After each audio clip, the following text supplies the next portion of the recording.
Hello বন্ধুরা, আজকে রেসিপিটা হলো চিকেন পকোড়া। দেখুন, আমি এর জন্য চিকেনগুলোকে পাতলা পাতলা করে কেটে নিয়েছি এবং একটু চিড়ে চিড়ে টুকরো করে দিয়েছি। দেখুন, সব মাংসগুলোকে আমি নিয়েছি, এখানে বোনলেস চিকেন নিয়েছি। দেখুন, দিয়ে আমি ভালো করে ধুয়ে নিয়েছি, আর ধোয়ার পরে একটা জল বেরোয়, সে জলটাকেও আমি চিপটে চিপটে নিয়ে এলাম। এবার আমি এখানে পরিমাণ মতন লবণ দেব, পরিমাণ মতন একটু জিরে গুঁড়ো দেব, এই দেখুন জিরে গুঁড়ো নিয়েছি। এবার আমি একটু জিরে গুঁড়ো দিয়ে দেব 1 চামচ মতন। এবার ধনে গুঁড়ো নিয়েছি, ধনেটাও আমি প্রায় 1 চামচ মতন ধনে গুঁড়ো দিয়ে দেব। আর দিয়ে দেব এবার গোলমরিচ গুঁড়ো। দেখুন, আমি গোলমরিচ গুঁড়ো নিয়েছি। এবার গোলমরিচ গুঁড়োটাও প্রায় 1 চামচ মতন দিয়ে দেব। আর দিয়ে দেব শাহি গরম মশলা।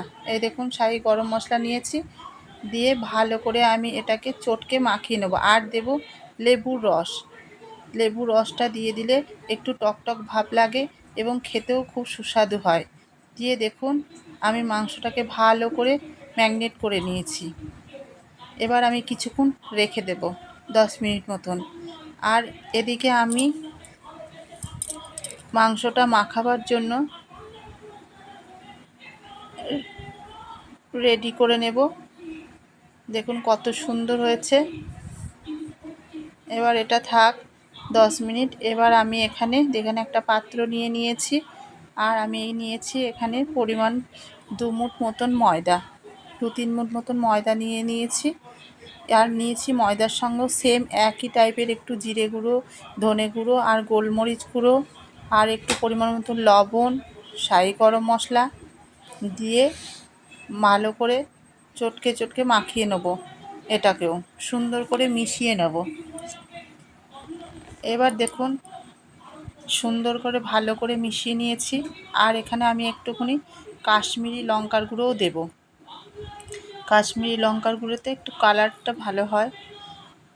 দেখুন, আমি সুন্দর করে মিক্স করে নিয়েছি একসাথে, একদম ঝুরঝুরে।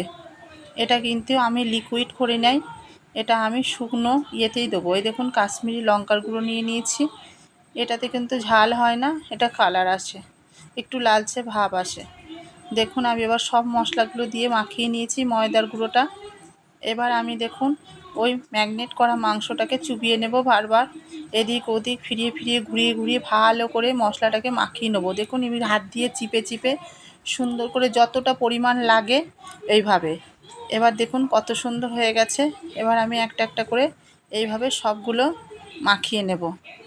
দেখুন, আমাদের সবগুলো সুন্দর এভাবে মাখিয়ে নিয়েছি। মাখিয়ে মাখিয়ে একটা আলাদা পাত্রে ভালো করে রেখে দিতে হবে। দেখুন, আমি এখানে সব রেখে দিয়েছি। এরকম করে প্রত্যেকটা মাংসের পিসগুলোকে এইভাবে মাখিয়ে নিতে হবে, আর মাখিয়ে চিপে চিপে একটা পাত্রে ভালো করে রেখে দিতে হবে। দেখুন কত সুন্দর হয়েছে। এইভাবে আমি সব পকোড়াগুলো টুকরোগুলোতে সব এগুলো মাখিয়ে নেব। ঝটপট ঘরোয়া কিছু উপকরণ দিয়ে আমি এটা করেছি। আপনারা চাইলে এখানে কর্নফ্লেক্স কিংবা অন্য কিছু দিয়েও করতে পারেন, কিংবা কর্নফ্লাওয়ার দিয়েও করতে পারেন, তাতেও খুব সুন্দর হয়। দেখুন, সবগুলো হয়ে গেছে প্রায়। এবার আমি এদিকে কড়াইতে তেল গরম হয়ে গেছে। এবার দেখুন, আমি এগুলোকে ছেড়ে দিয়েছি। ছেড়ে দিয়ে সুন্দর করে একটু লো ফ্লেমে রেখেছি, দিয়ে সুন্দর করে ভেজে নেব। দেখুন, লাল লাল করে সুন্দর একদিক ভাজা হয়ে গেছে। এবার আরেক দিক উল্টে দিয়েছি, এবং কি সুন্দর দেখুন মচমচে একদম, আর খেতেও টেস্টি হবে। ভেতরে যে মশলা দিয়ে মাখেছি ওটাতেও স্বাদ অন্যরকম লাগবে। দেখুন, আমাদের প্রায় এটা হয়ে এসছে।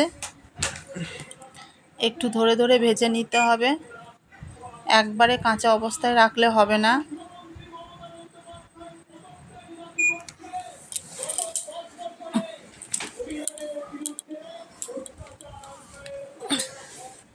দেখুন, আমাদের এগুলো সব সুন্দরভাবে ভাজা হয়ে গেছে। এইবার আমি এগুলোকে তুলে নেব।